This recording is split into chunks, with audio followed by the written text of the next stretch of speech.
Bonjour, j'espère que tu vas bien. Anna, pour les personnes qui ne me connaissent pas, je me présente, Anna. Enchantée, que le Seigneur te bénisse et que la gloire du Seigneur soit avec toi.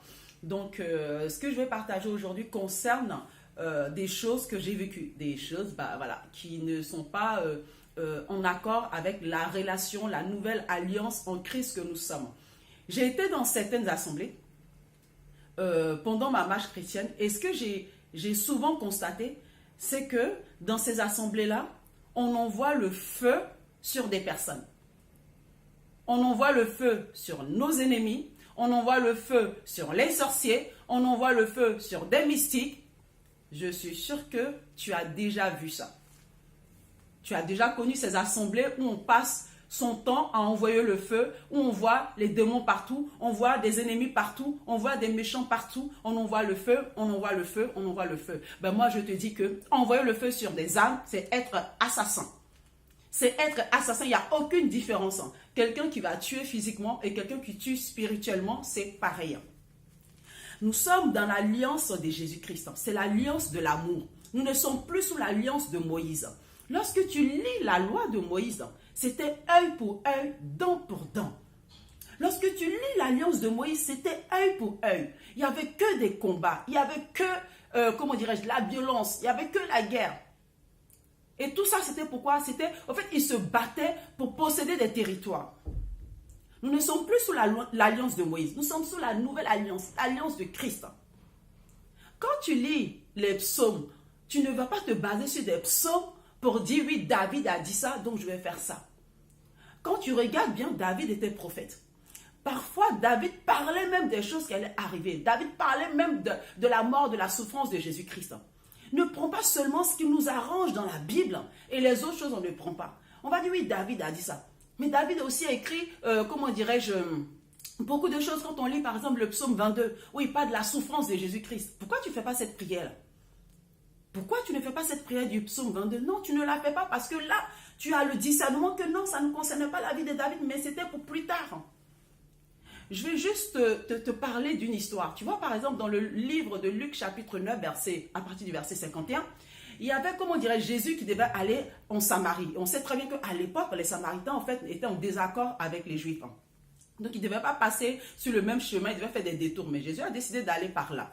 Donc, tu peux lire ça dans ta Bible, Luc chapitre 9, à partir du verset 51. Donc, Jésus était avec Jacques et Jean. Il leur a envoyé de Dieu aux Samaritains de préparer un passage pour eux. Et les Samaritains ont refusé parce que c'était les Juifs. Donc, ils n'allaient pas accepter, ils ne connaissaient pas Jésus. Donc, eux, ils avaient refusé. Ils ne connaissaient pas Jésus. Jésus avait le pouvoir en ce moment-là de dire, moi, je suis Jésus. J'ai toute la puissance en moi. Donc, maintenant, je vous détruis. Maintenant, j'envoie le feu. Mais vous allez voir que Jésus n'a pas eu ses pensées. Mais Jacques et Jean ont dit à Jésus, veux-tu que nous commandions le feu comme Élie l'a fait? Parce que parfois, les gens font des choses parce qu'ils disent, oui, c'est marqué dans la Bible. Mais n'oublions pas que dans la Bible, il y avait l'alliance de Moïse et il y a l'alliance de Jésus-Christ. Il y a l'alliance de Moïse et il y a l'alliance de Jésus-Christ. Jésus-Christ, c'est l'alliance de l'amour. C'est l'alliance de la compassion. C'est l'alliance, au fait, qui nous a établis comme lumière pour venir en aide, au secours, à ceux qui sont dans les ténèbres, à ceux qui sont égarés.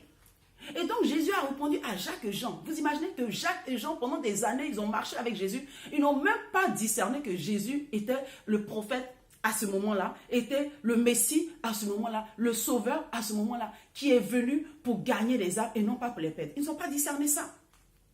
Alors qu'ils étaient avec Jésus tous les jours. Ils ont vu comment Jésus était en train de faire des miracles. Tout le temps, Jésus était avec les débauchés, les prostituées, les voleurs. Jésus est rentré aller ressusciter Lazare, rentré chez Marthe et Marie. Jésus est parti chez Zachée. Ils n'ont pas vu tout ça parce que c'était des profils dont les pharisiens ne s'approchaient pas. Eux, ils auraient dû avoir cette expérience. Non, mais ce Jésus est différent. C'est un Jésus d'amour. C'est pas comme la loi de Moïse qui dit non, on ne doit pas aller vers les impurs, on ne doit pas aller vers les pécheurs. Vous voyez, il y a cette loi-là. La loi de Moïse te dit de ne pas aller vers des impurs, ne pas aller vers des pécheurs. Mais la loi de Jésus-Christ te dit, mais aime ton prochain, aime tes ennemis, bénis ceux qui te maudissent.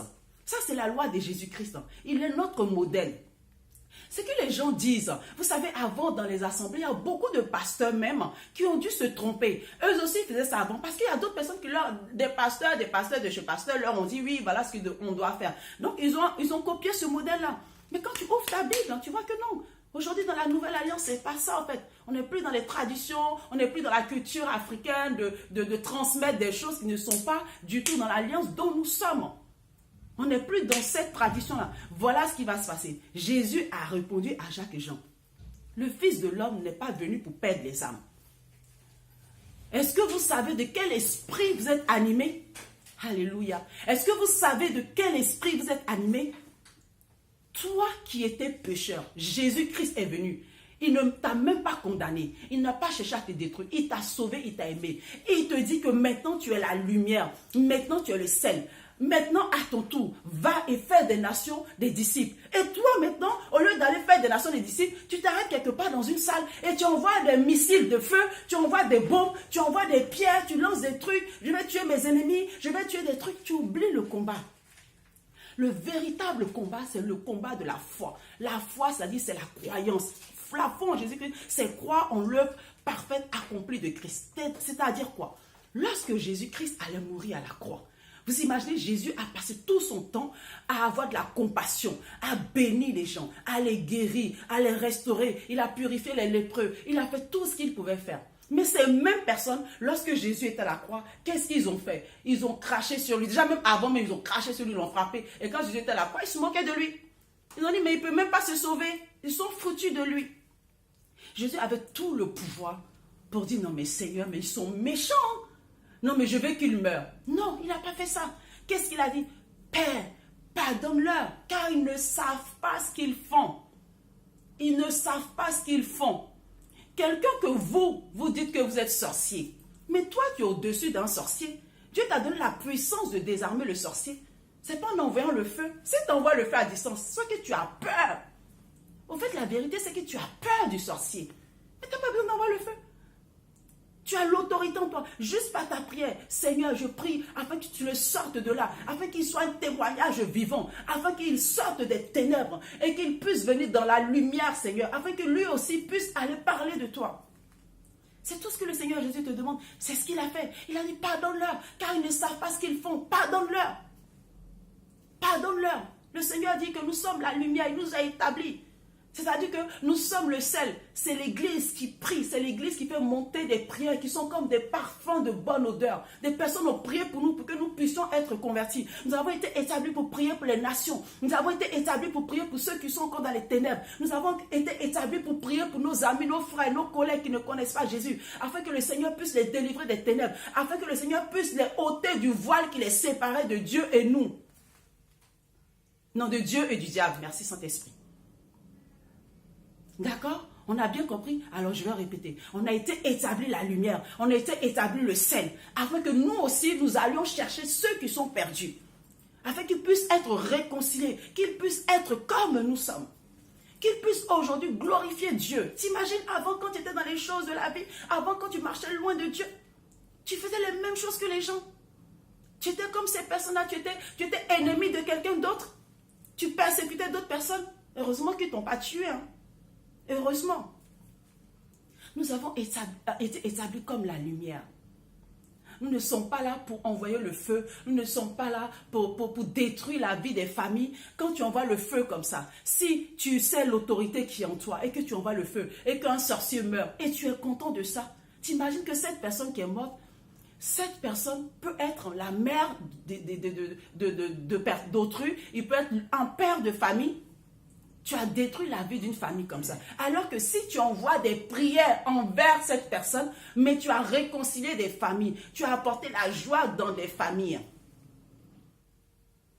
Nous ne sommes plus sous la loi de Moïse. Choisis ton camp. Est-ce que tu es dans le camp de la loi de Moïse ou est-ce que tu es dans le camp de la loi de Jésus-Christ? Le Seigneur a dit, je ne suis pas venu abolir la loi. Il a dit dans Matthieu chapitre 5, je ne suis pas venu abolir la loi. Parce qu'à l'époque, quand Jésus disait, parce qu'on dit Jésus est né sous la loi, mais je suis venu pour l'accomplir. Il a accompli la loi. Il a accompli, tu n'es plus sous la loi. Il a accompli, tu n'es plus sous la loi du œil pour œil, dent pour dent. C'est fini tout ça. Maintenant, tu es dans la nouvelle loi, la loi de l'amour. Il a dit, dans la loi de Moïse, tu as appris, il a été dit. que si quelqu'un te fait ça, tu dois faire ça. Mais moi, je vous dis, mais moi, je vous dis, mais moi, je vous dis, aimez vos ennemis, bénissez ceux qui vous maudissent. Donc, dans la loi de Jésus-Christ, la loi de l'amour, la loi de la compassion, on n'envoie pas le feu sur des personnes. On n'envoie pas le feu sur des sorciers, on n'envoie pas le feu sur des mystiques, parce qu'eux aussi ont besoin d'être sauvés.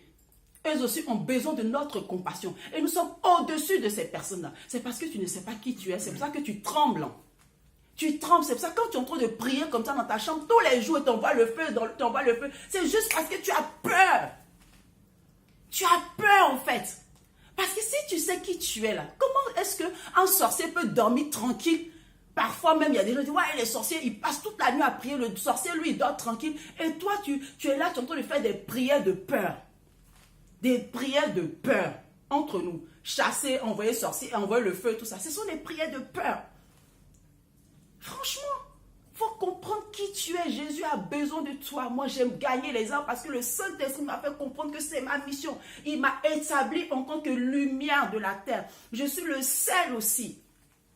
Et je suis cette lumière qui n'est pas mise sous un lit, mais plutôt une lumière qui brille sur une montagne, située sur une montagne que tout le monde voit. T'imagines, Jésus veut qu'on nous voie de partout. On ne doit pas être caché. C'est-à-dire qu'on ne doit pas vivre dans la peur. On ne doit pas dire, oui, voilà, je suis chrétienne. Il y en a même, moi je suis partie en Afrique, j'ai halluciné à des chrétiens qui ont peur d'aller au village. Mais attends, tu as peur d'aller au village, soi-disant, les gens sont sorciers. Mais les sorciers, ça veut dire quoi? Ça veut dire qu'ils marchent avec le diable. Ça veut dire qu'ils marchent avec les démons. Mais toi, tu marches avec les anges de l'Éternel. Tu marches avec l'Éternel des armées. Tu marches avec le grand Dieu qui a créé Satan, les démons. Et toi, tu as peur. Comment tu peux vivre avec la peur? Et lui qui est sorcier, lui qui est plus faible que toi, n'a pas peur, lui marche avec l'assurance. C'est pas normal. Change au fait tes prédications. Arrête d'écouter ces genres de messages où on te parle de telle personne est sorcier, telle personne est mystique, telle personne est truc. Parce que la Bible te dit que la foi vient de ce qu'on entend. Écoute là la parole de Dieu qui te dit, aime ton ennemi, lève-toi et prie pour ceux qui te persécutent. Prie pour ceux qui te persécutent. Bénis-les, lève-toi, prie pour eux, prie pour eux. Et tu verras, ça sera des témoignages puissants et vivants. Et nous dépasserons même. Parce que la volonté de Dieu, c'est que, comment on dirait, le méchant se répand, que le méchant vienne à la connaissance de la vérité, à la connaissance du salut. C'est ça la volonté de Dieu première. La volonté de Dieu, c'est que tout soit sauvé. Il ne veut pas qu'un seul aille en enfer. Il ne veut pas. C'est pourquoi il t'a fait, comment dirais-je, partenaire, c'est-à-dire, il habite en nous, donc notre corps est le temple du Saint-Esprit, afin qu'avec Dieu nous fassions des exploits. Amen. Merci Seigneur Jésus-Christ pour cette grâce. Merci Seigneur Jésus-Christ pour ces âmes que tu touches. Merci Seigneur pour les vies que tu impactes.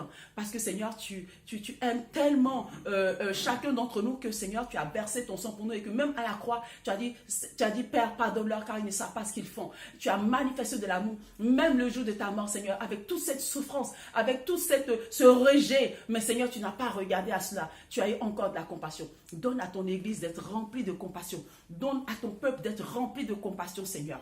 Nous t'aimons, Seigneur, et nous aimons les pécheurs. Nous aimons ceux qui ne te connaissent pas. Nous aimons ceux qui sont perdus. Parce que, Seigneur, notre mission, c'est de les aimer et non pas de les condamner. Parce que tu les aimes, Seigneur. Amen. Je vous aime aussi. Que Dieu vous bénisse. Et puis, à bientôt.